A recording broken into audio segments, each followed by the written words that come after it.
मनुष्य अपनी कर्म से ही दंडित होता है और उसे अपने कर्म से ही उसे सम्मान की प्राप्ति होती है। हम जैसा कर्म करते हैं वैसा ही हमें फल मिलता है, ये कन्फर्म है। और कुछ लोगों को पृथ्वी पर जो भोग भोगने पड़ते उसके साथ कुछ कहते उसके साथ भगवान ने बहुत बुरा किया। भगवान किसी का बुरा नहीं करता है, मनुष्य अपने दुखों का दोषी खुद होता है, वो अपने कर्म के अनुसार ही फल प्राप्त करता है। ये गरुड़ पुराण का प्रमाण है। और जो सिर्फ यहाँ जो पृथ्वी पर हमें दुख भोगने को मिलता है ये सिर्फ हमारी कोतवाली है, और जो असली निर्णय होगा वो हमारा यमराज के दरबार में होगा। यमराज के दरबार में होगा असली निर्णय। कर्म के अनुसार फल मिलता है, और जो पृथ्वी पर भोग करते हैं वो सिर्फ ब्याज है, जो मूल है वो यमराज के यहाँ मिलता है। अब यमराज के यहाँ कहाँ मिलता है? यमराज के यहाँ निर्णय होता है, अब आप सेकंडों में निर्णय हो जाता है, याद रखना, सेकंडों में निर्णय हो जाता है। और निर्णय हो जाता है उसी के अनुसार, वैसे ही जैसा कर्म मनुष्य करता है ठीक उसी तरह वैसे ही उसे नरक में डाल दिया जाता है। अब नरक की बात है, गरुड़ पुराण में 28 प्रकार के नरक बताए जो मूल हैं, मूल अधिक नरक 28 प्रकार के। अब नरक कौन कौन से हैं सुनिए। तामिसस्त्र, अंतता मिस्त्र, रौरम, महारौरव, कुंभीपाक, कालसूत्र, असीपत्रम, अंधकूप, कृमि भोजन, संदेव, ताप्त, सूर्मी, वज्रकंटक, सालवली, वैतड़ी, प्योद, प्राणरोध, विश्वसन, लाल बच्च, सारमेदान, अवीची और अयावान, पर्यावर्तन, ये 28 प्रकार के मूल नरक है। अब मनुष्य जैसा कर्म करता है उसी के अनुसार वैसे ही नरक में डाल दिया जाता है। जैसा अब गरुड़ प्रमाण, अब कुछ लोग कहते हैं कि कौन से कर्म से किस नरक में डाल दिया जाता है, लोग प्रश्न कर देते हैं। तो मेरी बात सुनिए, आज नरक के बारे में वर्णन करेंगे, नरक का ही वर्णन करेंगे। तो मेरी बात सुनिए, जो दूसरों का, मेरी बात सुनना ध्यान से, जो दूसरे का धन हड़पने की कोशिश करते हैं, दूसरे बच्चे को बिगाड़ने की कोशिश करते हैं, और किसी धार्मिक बच्चे की हंसी उड़ाते हैं, और किसी घर में दरार डालते हैं, किसी दूसरों की स्त्री को कान फुसला कर घर के बाहर निकालते हैं, पति पत्नी में दरार डालते हैं, ऐसे लोग तामिस्त्र नरक में भोगना पड़ता है। अब तामिस्त्र नरक भोगना पड़ता है। अब तामिस्त्र नरक में होता क्या है? कोसों दूर तक, एक नहीं 10 कोस दूर तक अंधेरा होता है, बिल्कुल अंधेरा होता है, और उस अंधेरे में तुम्हें कोई नहीं मिलेगा, अपना वहां कोई नहीं मिलेगा, रोते रहो, चिल्लाते रहो। और यमराज के आदेश पर जो यम के दूत हैं, यमदूत निरंतर कोड़े की मार लगाते हैं, निरंतर, एक नहीं 2 दिन नहीं। और एक बात याद रखना, वहां मरना है नहीं, मरना सिर्फ पृथ्वी पर है, वहां मरना है नहीं, सिर्फ भोग भोगना है। दर्द होता है शरीर में, रोते रहो, चिल्लाते रहो, वो कसाई की तरह तुम्हें मार लगाते हैं। जो लोग दूसरे की स्त्री को कान फुसलाकर घर के बाहर निकालते हैं, जो दूसरे के बच्चे के बारे में गलत सोचते हैं या करते हैं, ऐसे लोग तामिसत्र नरक में जाते हैं। और सुनिए, जो घमंड में आकर अपने शरीर का घमंड करते हैं और शरीर के घमंड से दूसरों को कष्ट देते हैं कि मैं बहुत बलवान हूं, ऐसे लोग रौरव नरक में जाते हैं। कुछ नहीं, कुछ लोग घमंड करते हैं, दूसरों को कष्ट देते हैं, अपने शरीर के घमंड से दूसरों की जमीन हड़प लेते हैं, ऐसे लोग रौरव नरक में जाते हैं। और रौरव नरक में होता क्या है? जिस तरह आप जिसको कष्ट देंगे ठीक उसी तरह यमराज के दूत तुम्हें कष्ट देंगे, शरीर को भाले से चबाएंगे, कष्ट होगा, रोगे, चिल्लाओगे, वहां कोई नहीं मिलेगा। इसीलिए किसी को अपने शरीर से कष्ट मत देना। ये शरीर है, वैज्ञानिकों ने घोषित कर दिया है कि 80 साल से कोई ज्यादा नहीं चलेगा, फिर भी जिंदगी ये 80 साल की है, पता नहीं कब कितने क्या हो जाए। किसी को कष्ट मत देना, वरना रौरव नरक में भोगना पड़ेगा। ये बहुत खतरनाक नरक होता है, और इसमें होता है जिसको जैसा कष्ट दोगे ठीक उसी तरह आपको यम के दूत वैसा ही रूप धारण करके कष्ट देते हैं। मानो या ना मानो वो तुम्हारी मर्जी है। ये हनुमान जी के दास की तो सिर्फ कहना है, मानना ना मानना तुम्हारी मर्जी है। खुद पता चल जाएगा, जिस दिन भोगोगे उस दिन खुद पता ही चल जाएगा। रोगे, चिल्लाओगे, कोई सुनने वाला वहां नहीं है।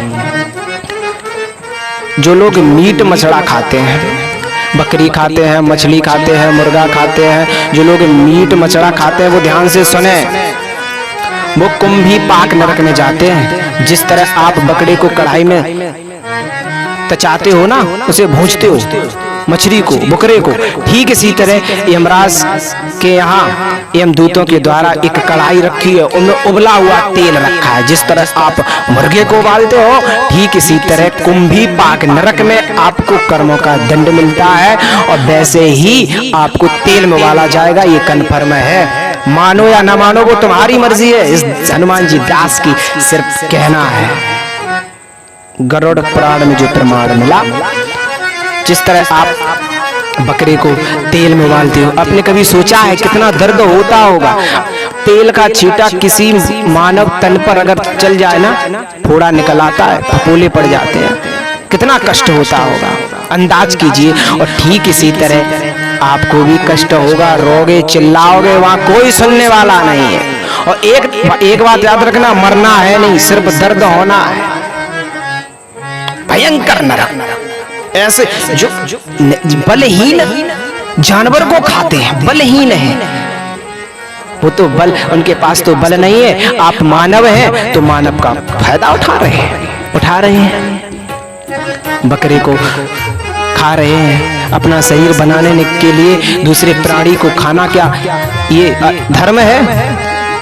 ये सनातन धर्म आदेश नहीं देता कि आप मांस खाएं, मीट खाएं, मीट छोड़ देना। जिस तरह आप मुर्गे मछली को खाते हैं, ठीक इसी तरह आपका भी आनंद मिलेगा नरक में। तब पछताओगे क्या हो। और एक दिन नहीं, 2 दिन नहीं, महीनों के हिसाब से उसको 6 महीने भूंजने दो। डरे रहो, तेल में उबलते रहो, बेहोश हो जाओगे, होश आएगा उसी में डरे रहोगे। कितना कष्ट होगा, भयंकर नरक। जो लोग मांस खाते हैं, जो लोग माँ को गाली, ये भी ध्यान से सुनना, ये ज्यादा युवा पीढ़ी में ज्यादा हो रहा है। जो अपने माता पिता को गाली देते हैं, जो स्त्री अपने पति का सम्मान नहीं करती, और खुद तो सम्मान नहीं करती, जो स्त्री अपने पति के प्रति बच्चों को गलत शिक्षा देती है कि तुम्हारा पिता बुद्धू है, तुम्हारा पति को अकल नहीं है, फलाना ढिकाना, मैंने ही तुम्हारी सेवा की, लालन पालन किया। ऐसी स्त्री काल सूत्र नरक में जाती है। ये भयंकर नरक है, काल सूत्र नरक में जाती है। जो स्त्री अपने पति का सम्मान नहीं करती, सेवा नहीं करती, जो अपने माँ बाप को गाली देते, माँ बाप का कहना नहीं मानते हैं, बोलो काल सूत्र नरक में जाते हैं। काल सूत्र नरक की विशेषता जा है, जिस तरह सूर्य होता है गरम, कोयला होता है गरम, ठीक उसी तरह लाल बालू होती है, मीलों कोसों दो, दसियों कोसों दो बालू होती है, और उसी में तुम्हें चलना पड़ेगा। उसी में यम के दूत ढकेल देते हैं, धक्का मार देते हैं, जलते रहो, मरते रहो, रोते रहो, चिल्लाते रहो, तुम्हारा कोई सुनने वाला नहीं है। वहीं रोते रहो, चिल्लाते रहो, मां तुम्हारा कोई सुनने वाला नहीं है। आपसे कहना है, अपने पति की शायद सेवा ना कर पाई हो, ना अकल आई हो, तो मेरा कहना है अपने बच्चे को अच्छी शिक्षा दें। भले ही तुमने सेवा ना की हो, लेकिन अपने बच्चे को ऐसी शिक्षा दें, अपने पति के प्रति, जो अपने पति की सेवा करे, आपके पति की सेवा करे, वो अपने पिता का सेवा करे। एक बात याद रखना, जो अपने पति के वृद्ध बच्चे को खड़ा करती है, कि तुम्हारा बच्चे से कहती है कि तुम्हारा पिता बुद्धू है, पागल है, अकल नहीं है, कुछ नहीं करता है, वो माता मेरी बात सुन लें। प्रमाण है कि आप आज अपने पति के वृद्ध उन बच्चों को खड़ा करते, ऐसी कभी उसके सामने बात भी मत करना। ऐसी अगर बात करोगी तो आपने अपने पति की सेवा न करना तो शिक्षा दी ही है। एक दिन ऐसा समय आएगा, वो अपने पति की सेवा करना तो पहले ही उसे भुला दिया है। एक दिन वो आएगा, वो आपकी भी सेवा नहीं करेगा। ये कन्फर्म है, प्रमाण है। अब प्रमाण क्या है? एक बात अपने पति की बैकग्राउंड चेक करना, थोड़ा बैकग्राउंड चेक करना। वो भी अपनी तुम्हारी सासू माँ से, वो अपनी माँ से कहता होगा, कहते होंगे कि माँ मैं तुम्हारा गोकुल का कन्हैया हूँ, तुम्हारे सिवा जी नहीं सकता। आज वो समय है तुम्हारे प्रति अपनी माँ से लड़ाई करता है। ठीक इसी तरह आज भले ही वो यशोदा हो, तुम उनके लिए यशोदा हो, आगे चल के वही यशोदा उन बच्चों के लिए पूतना बन जाएगी। लिख कर रख लेना, ये प्रमाण है। कभी भी भले ही आपने सेवा ना कर पाई हो, लेकिन अपने बच्चे को ऐसी गलत धारणा मत देना, आपसे निवेदन है। नहीं तो कालसूत्र नरक में जाना पड़ेगा, वहां पर कोई नहीं आपका होगा, सिर्फ रोते रहो, चिल्लाते रहो। जो वैदिक मार्ग का अपमान करते हैं और जो धार्मिक बच्चे का अपमान करते हैं, वो तो प्रभु का नाम ले रहा है और तुम उसकी हंसी उड़ा रहे हो। वो कहीं जा रहा है, उस पर कह रहे हो ये बहुत बड़ा भगत हो गया।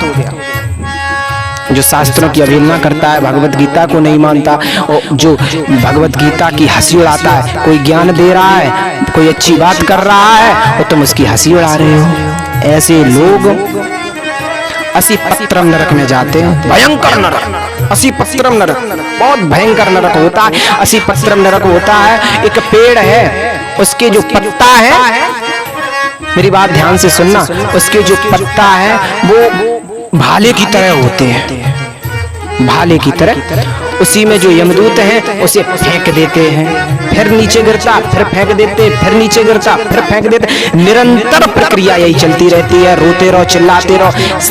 जब एक सुई, एक कांटा शरीर में तब चुभता है ना, कितना दर्द होता है, और जब बड़े बड़े पत्ते तुम्हारे शरीर में चुभेंगे तब पता चलेगा। मानो या ना मानो वो तुम्हारी मर्जी, सिर्फ कहना हमारा काम है।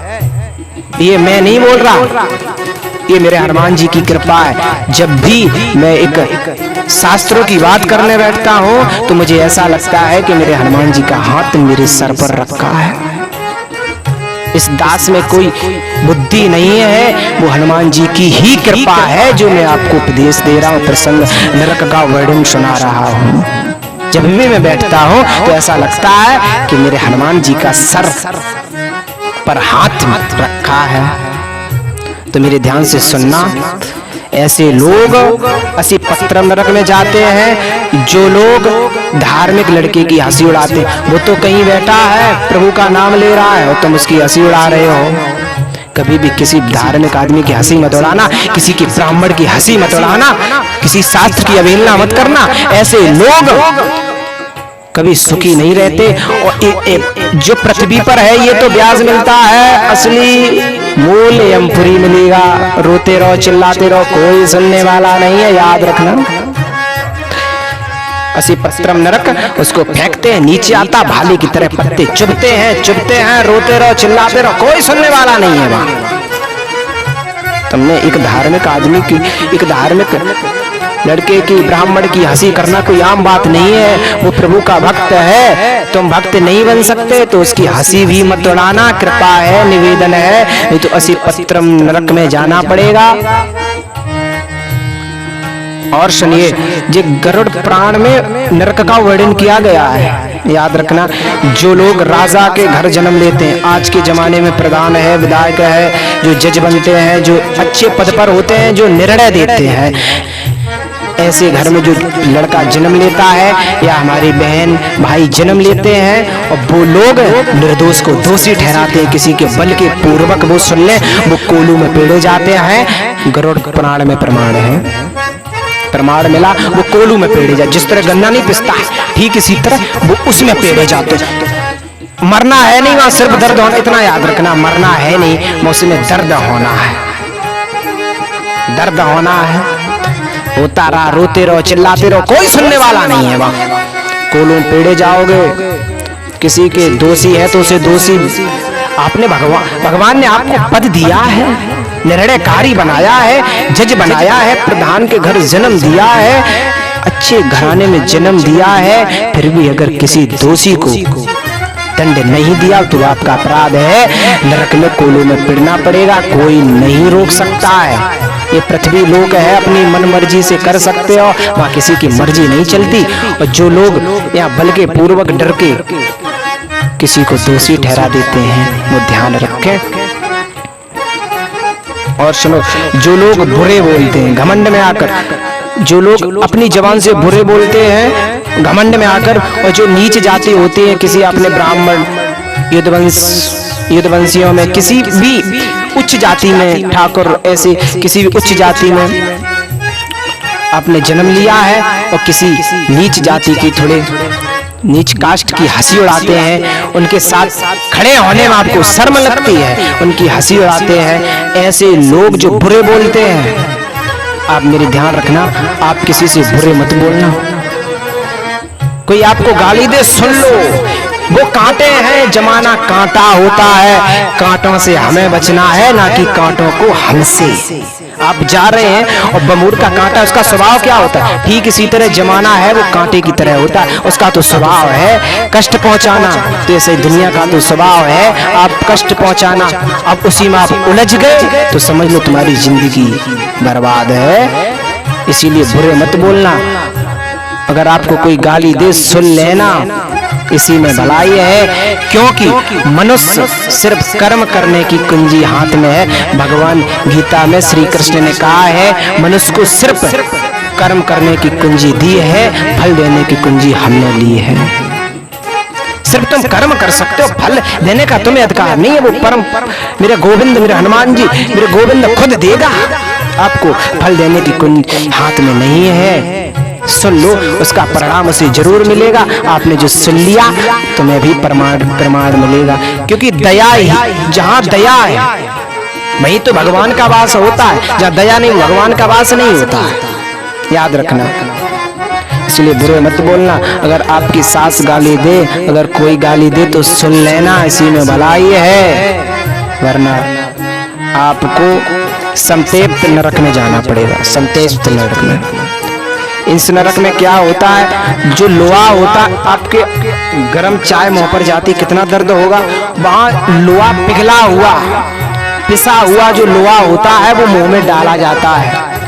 ओहो, कितना भयंकर नरक मुंह में डाला जाता है, और वहां रोते रहो, चिल्लाते रहो, कोई सुनने वाला नहीं है, याद रखना। और मरना है नहीं, सिर्फ दर्द होना है, मुंह में डाला जाता है। दो गाली, वो कहते हैं दो, कितनी दोगे गाली? किसी बूढ़े व्यक्ति को, सास को, ससुर को या अपनी माँ को, किसी को भी गाली मत देना। ऐसे लोगों को गरम लोहा पिघलाकर मुंह में डाला जाता है यमदूत के द्वारा। रोते रहो, चिल्लाते रहो, कोई सुनने वाला नहीं है।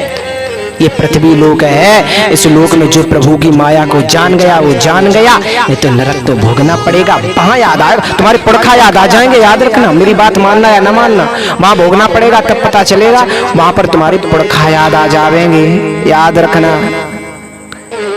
जो हनुमान जी को दास है, जी हम नहीं बोलत, मेरे हनुमान जी सतबुद्धि दे, बस वैसे ही हमारी जवान से बोल निकलते हैं। जो लोग चरित्रहीन होते हैं, जो लोग चरित्रहीन होते हैं, जो दूसरे बहन बेटी को गलत तरीके से देखते हैं, ऐसे लोग तप्त सर्मी नरक में जाते हैं, तप्त सर्मी नरक में जाते हैं। जिसके बारे में तुमने जैसा सोचा है, किसी बहन, किसी बेटी, किसी माँ समान में जिस तरीके से आपने सोचा है, ठीक उसी तरह एक लोहा का उसी आकार की तुम्हें तस्वीर मिलेगी। गरुड़ पुराण में प्रमाण मिला, उसी के अनुसार उसे आपको तस्वीर मिलेगी। गर्म होगी तावे की तरह, तावे की तरह गर्म होगी, उसी में आपको लिपटा दिया जाता है। ले सोचा भुगत, सोचा भुगत, रोते रहो, चिल्लाते रहो, मरना है नहीं, सिर्फ दर्द होना, एक दिन नहीं, कह दिया 2 महीने, 4 महीने, 6 महीने, ऐसे भुगतते रहो। ऐसे कभी भी चरित्रहीन लोग जीवन में सुखी नहीं रहते। सबसे बड़ा अपराध चरित्रहीन है। और जो लोग झूठ बोलकर लालच में झूठी गवाही दे देते हैं, किसी के साथ गलत हुआ, तुमसे किसी ने पूछा, तुमने झूठी कह दिया, नहीं उसका गलत बिल्कुल नहीं हुआ, मैं मौका पर था। ऐसे लोग अवीची नरक में जाते हैं। और जो लोग प्रभु की मूर्ति उठा लेते हैं झूठ के चक्कर में, कि जो झूठ के चक्कर में प्रभु की मूर्ति उठा लेते हैं कि ऐसा था, प्रभु की कसम खा गए, मूर्ति पर हाथ रख दी, मंदिर पर हाथ रखते, याद रखना, ऐसे अवीची नरक में जाते हैं। अवीची नरक में होता है, ऊंचा पहाड़ होता है, और उसी जब यम के दूत आपको ऊंचे पहाड़, कोसों ऊंचे पहाड़ से फेंक देते हैं, ऊपर से पत्थर मुंह पर मारते हैं।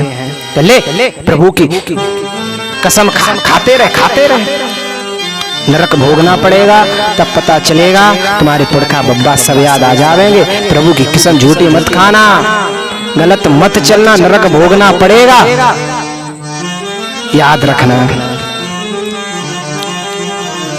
कभी भी अपनी वजह से किसी को दुख मत देना, इस सबका नरक भोगना पड़ेगा। और अपने माता पिता को गाली मत देना। बुजुर्गों को, जितना बुजुर्गों का आशीर्वाद लेगो उतना ऊंचा जाओगे आप, इसीलिए नरक भोगना पड़ेगा। आपसे निवेदन है, आग्रह है, अच्छे कर्म करें, क्योंकि हमारे साफ कहनो आता है सत्कर्म करो, प्रभु को नाम लो, कोई गलत धारणा ना करो, झूठ ना बोलो और आप राजा बन जाओगे। ये हम कह रहे हैं, कोई तुम्हें रोकने वाला नहीं है, राजा आपसे आप बन जाओगे। और जो लोग किसी धार्मिक लड़के की या किसी धार्मिक आदमी की हंसी उड़ाते हैं, वो प्रभु का नाम ले रहा है, वो मंदिर पर जल चढ़ाने आया है, ऐसे लोग को लोहा पिघलाकर मुंह में डाला जाता है। ले हंसी उड़ा, कितनी हंसी उड़ाएगा, वह रोते रहे, फिर पछताता है कि प्रभु मेरे साथ बहुत गलत हुआ, हम ऐसा नहीं जानते थे। ये 80 साल का जीवन है, वैज्ञानिक ने घोषित कर दिया 80 साल से कोई ज्यादा नहीं जी गया। तो 80 साल के जीवन में जितना धर्म कमा लो, धर्म कर लो, वही साथ जाएगा। एक बात याद रखना, ये दाम पैसा धन दौलत खेती बाड़ी ऐसे, ये सिर्फ आपके जीने का एक मार्ग है। अगर उद्धार की प्राप्ति चाहते हो तो धर्म ही है जो जीने का मार्ग है। इसलिए माया के चक्कर में पृथ्वी पर मत। अब माया क्या है? मामी से जो, यामी से नहीं, जो नहीं है वही तो माया है। सिर्फ माया को महसूस किया जा सकता है, वही तो माया है। माया के चक्कर में मत फंसना, किसी धार्मिक लड़के की हंसी मत उड़ाना। ऐसे लोग, ये नरक का वर्णन, समय का अभाव है, इसीलिए कथा आगे करते हैं। नरक और भी कई प्रकार के हैं, लेकिन समय का अभाव है, टाइम समय होगा तो नरक के बारे में फिर बताएंगे।